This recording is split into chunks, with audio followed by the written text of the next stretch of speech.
बोलो भोजपुरी आजे। काय छेद बा? ढूंढी के नीचे छेद दे।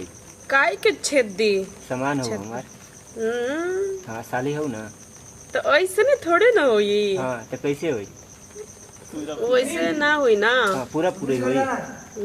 काय पूरा पूरी होई? हुक्मे ना करे। है ना होई तबे तो रोई। ना रोई ना होई ना रोई। हैं? तबे तो छेद दे। तो हम छेद देम। नहीं तो बार बार छेद देम करा तरन। अरे तो ऐसा सामान ले बोलो तो ना छेदब। है हीरा का जवानी बाटे माटी कोड़े के है। तो हम माटी कोरी का? नहीं। छेद देम बार बार छेद देम।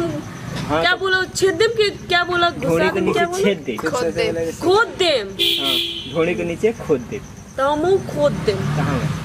ढोड़ी के नीचे। हाँ। ठीक है खोद दे। आप खोद के दिखाओ। दिखाओ।